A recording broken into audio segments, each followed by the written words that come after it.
Baik, bismillahirrahmanirrahim. Assalamualaikum warahmatullahi wabarakatuh. Alhamdulillah wassalatu wassalamu ala Rasulillah. Baik, Bapak Ibu kaum muslimin yang dirahmati Allah, eh, kita akan membahas saat ini tentang fikih kurban dengan berangkat atau menjadikan dasar pembahasan kita kitab fikih sunnah karangan Syekh Sayyid Sabiq. Baik, kita mulai dari pengertian kurban ya. Pengertian ibadah kurban.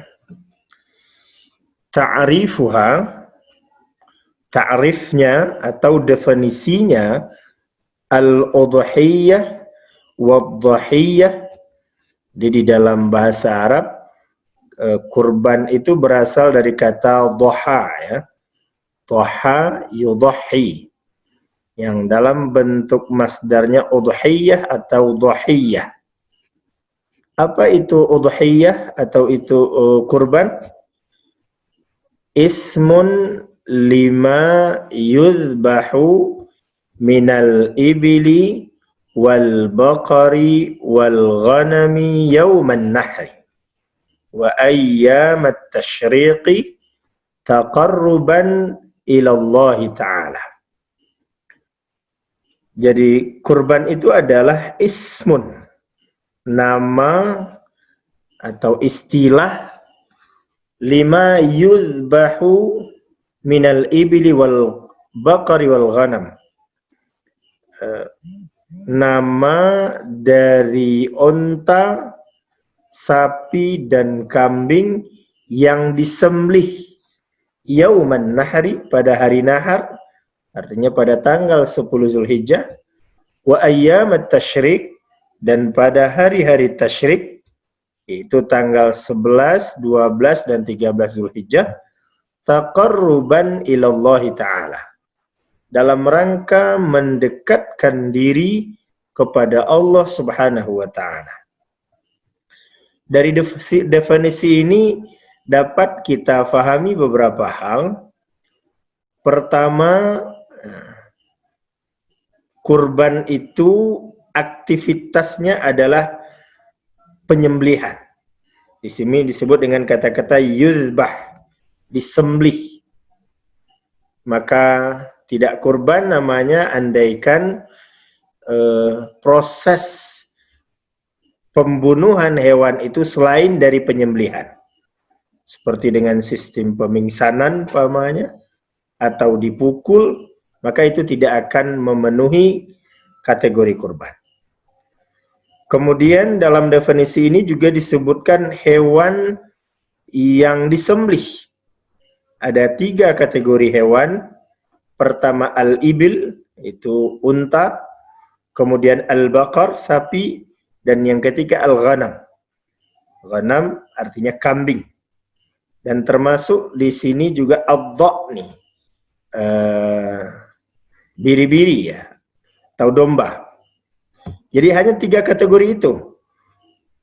Unta, sapi, kambing, biri-biri atau domba. Maka tidak kurban namanya ketika yang disembelih di hari itu selain dari hewan ini.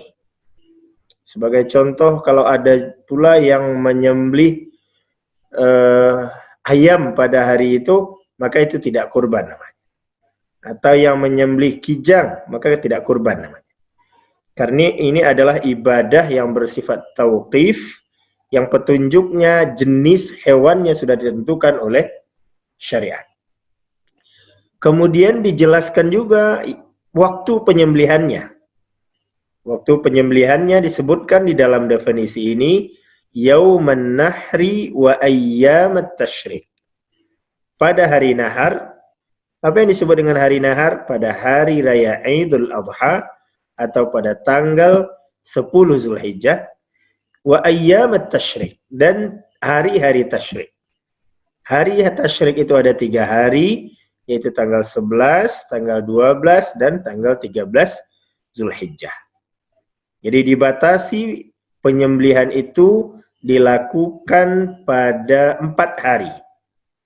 Mulai tanggal 10 dan ulama sepakat bahwa penyembelihan itu baru boleh dilakukan setelah melaksanakan sholat Idul Adha dan tidak boleh sebelum sholat sampai menjelang maghrib pada tanggal 13 Zulhijjah.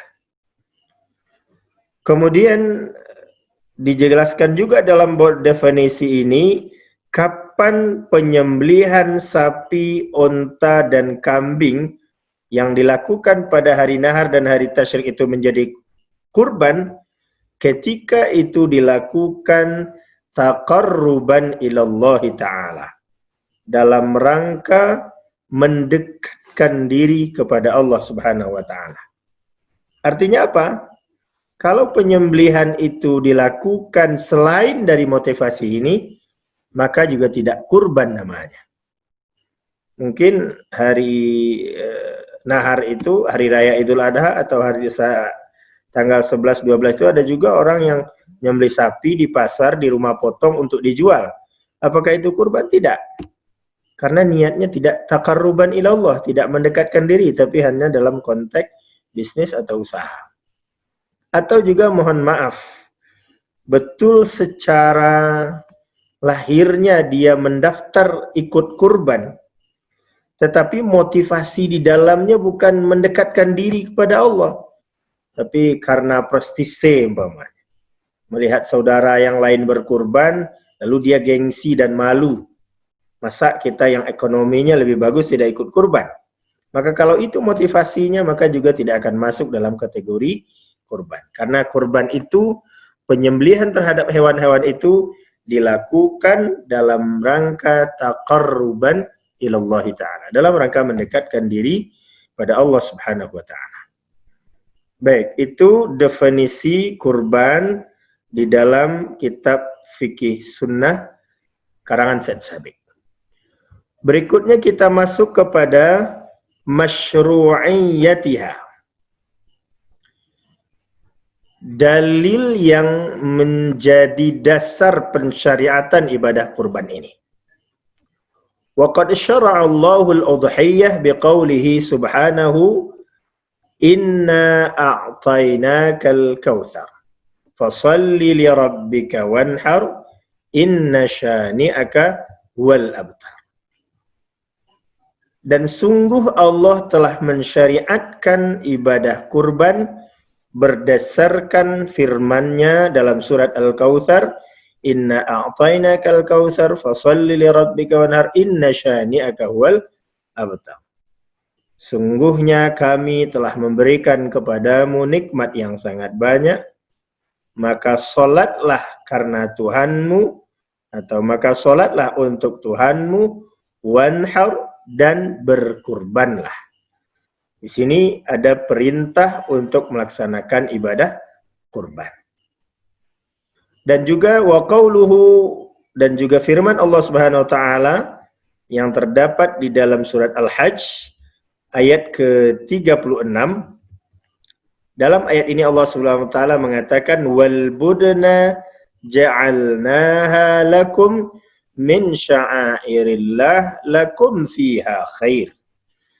Dan onta atau hewan kurban kami jadikan dia untukmu sebagai bentuk syiar agama Allah Subhanahu wa taala, lakum fiha khair. Dan di dalam pelaksanaan kurban itu ada kebaikan untukmu.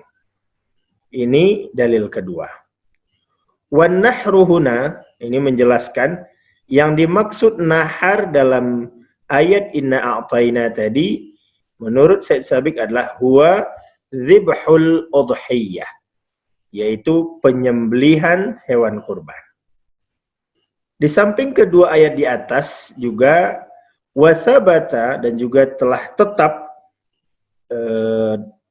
berita, telah tetap informasi, telah tetap riwayat anna Nabi sallallahu alaihi wasallam duha, bahwa Nabi sallallahu alaihi wasallam juga berkurban wadhahal muslimun, dan juga orang-orang muslim dalam hal ini para sahabat Nabi juga berkurban, wa ajma'u ala dzalik, dan mereka juga bersepakat untuk melakukan ibadah kurban itu.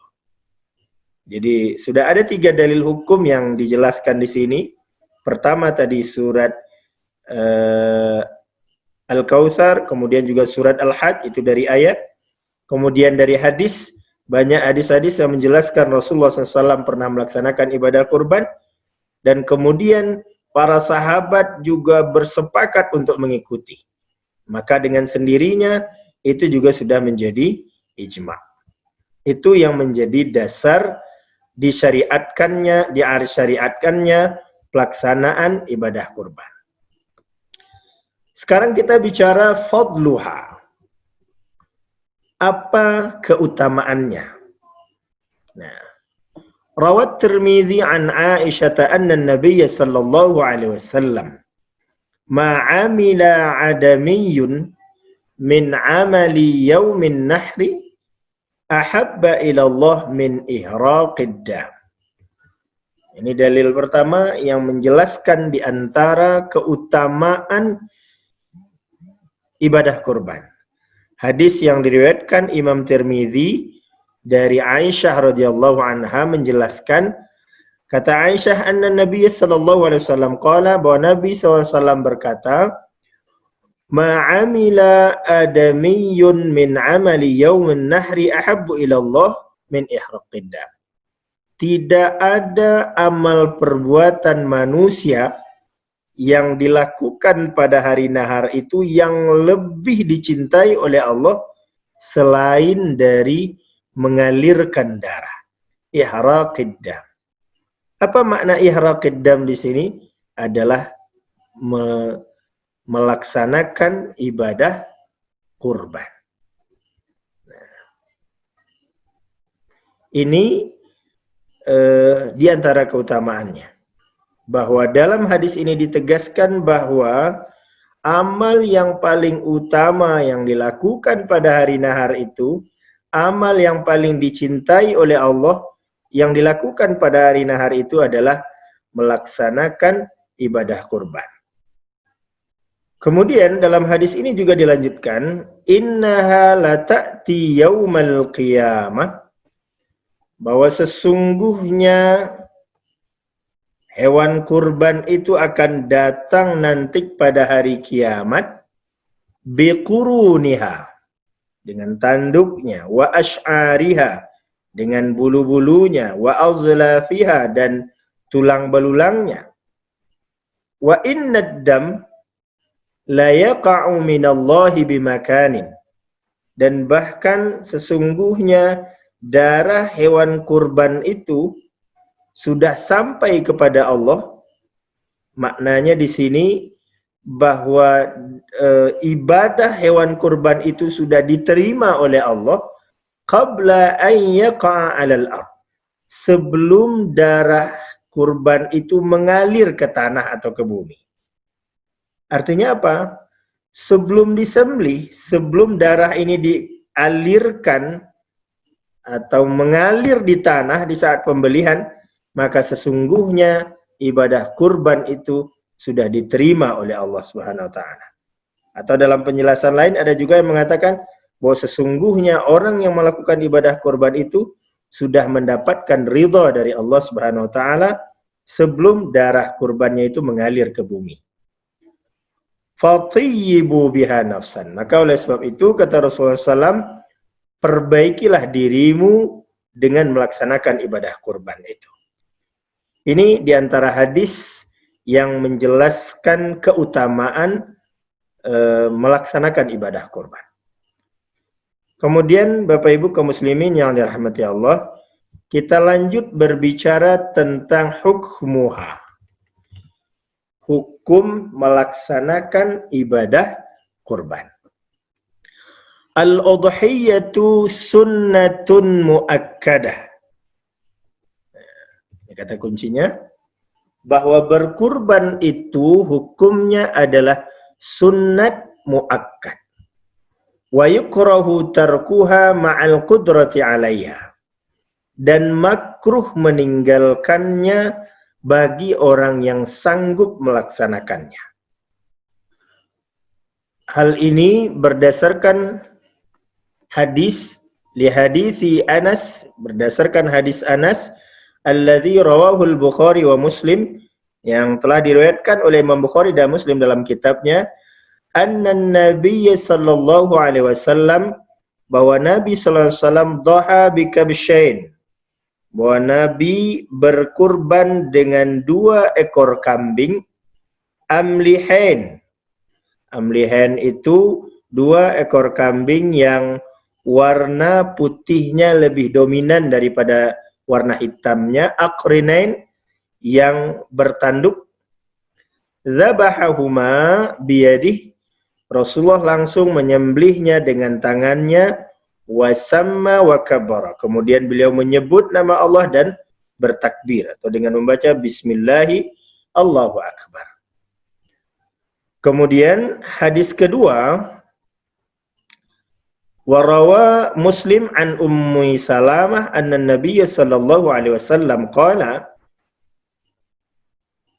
bahwa Imam Muslim meriwayatkan dari Ummu Salamah bahwa Nabi sallallahu alaihi wasallam bersabda, idza ra'aitum hilal Dzulhijjah, apabila kamu melihat hilal Dzulhijjah, artinya ketika sudah masuk bulan Dzulhijjah, wa arada ahadukum ay yudhi, dan salah seorang di antara kamu ingin melaksanakan ibadah kurban, falyumsik an sya'rihi wa azfarihi, maka hendaklah dia menahan atau tidak memotong rambutnya dan juga kukunya.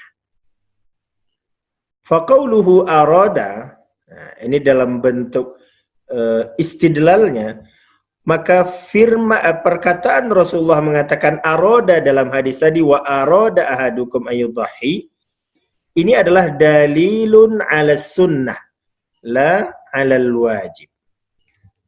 Ini diantara dalil yang dipegang oleh ulama untuk mengatakan bahwa kurban itu tidak wajib. Jadi meskipun tadi di dalam Al-Quran dikatakan fasalli li rabbika wanhar, wanhar itu fi'il amar, perintah. Tapi perintah di situ tidak wajib, tapi lin nadab atau lil mandub, perintah untuk sunat. Apa dalil yang memalingkan dia dari wajib? Di antaranya hadis ini. Hadis ini Rasulullah mengatakan, siapa yang melihat hilal Dzulhijjah dan dia ingin berkurban. Jadi ada kata-kata aroda di sini, ingin. Berarti kalau tidak ingin tidak ada masalah. Nah, maka dari kalimat ini para ulama memahami mafhumnya, karena pelaksanaan kurban itu dikaitkan dengan keinginan, maka berarti ini tidak sesuatu yang wajib. Waruya an Abi Bakr wa Umar, dan juga diriwayatkan dari Abu Bakar dan Umar, annahuma kana la yudhhiyani an ahlihima, bahwa Abu Bakar dan Umar keduanya tidak berkorban untuk keluarganya, makhafatan an yura dzalika wajiban, karena keduanya takut kalau nanti orang menyimpulkan atau memahami bahwa itu menjadi sesuatu yang wajib. Maka memang jumhur ulama mengatakan bahwa kurban itu hukumnya sunnat muakkad, dan makruh hukumnya meninggalkannya bagi orang yang mampu melaksanakan. Mata tajib, lalu kapan kurban itu akan menjadi wajib? Wala tajibu illa bi ahadi amrain, kurban itu tidak akan wajib kecuali pada salah satu sebab berikut ini. Pertama, ayyandarah, bahwa seseorang itu bernazar melaksanakannya.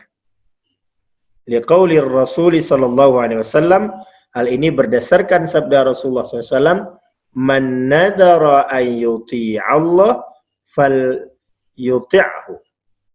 Jadi man nadara, dan siapa yang bernazar ay yuti' Allah, untuk melakukan sebuah perbuatan ketaatan kepada Allah, fal yuti'hu, maka hendaklah dia melakukan perbuatan ketaatan itu. Maka meskipun hadis ini bersifat umum, siapa yang bernazar melakukan suatu ketaatan, maka kemudian dia wajib melakukan ketaatan itu. Maka termasuklah di sini siapa yang bernazar akan melaksanakan kurban, maka andaikan nazarnya terpenuhi, maka wajib hukumnya bagi dia berkurban. Sebagai contoh, ketika seseorang bernazar, kalau dia punya anak, atau kalau dia mendapatkan pekerjaan, atau anaknya mendapat jodoh, maka dia akan berkurban. Maka ketika niat-niat tersebut dipenuhi oleh Allah, terjadi, maka berkurban hukumnya baginya berwajib. Wa hatta law mata an-nadhir fa innahu tajuzu an-niyabah fi ma'ainahu binadrihi qabla mauti. Bahkan andaikan orang yang bernazar tadi meninggal, maka orang lain terutama keluarganya dapat menggantikan untuk melaksanakan nazarnya. Kemudian kondisi kedua, ayyaqul hadhihi lillah aw hadhihi udhiyah. Ketika seseorang memang meniatkan hewannya untuk kurban. Sebagai contoh dalam bahasa Arab dikatakan hadhihi lillah. Ketika dia meniat ini hewan saya ini, sapi saya ini untuk Allah. Atau sapi saya ini untuk kurban. Jadi memang ketika dia sudah niatkan membeli seekor sapi untuk kurban, atau bahkan umpamanya andaikan sapinya bunting lalu dikatakan nanti anaknya ini kalau lahir ini untuk kurban. Nah, ketika itu sudah terjadi, diucapkan, diniatkan, baru kurban itu menjadi wajib. Wa inda Malik, ini selanjutnya, dan menurut Imam Malik, idza ishtaraha niyyatahu al-udhiyah wajibat.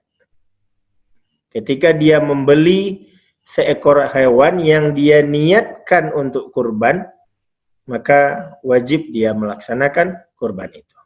Nah, dalam kondisi ini baru kurban itu wajib untuk dilaksanakan. Bapak Ibu yang dirahmati Allah, sementara sampai di situ dulu kajian kita. Insyaallah kita lanjutkan pada pertemuan berikut. Sekian saja. Terima kasih. Mohon maaf. Assalamualaikum warahmatullahi wabarakatuh.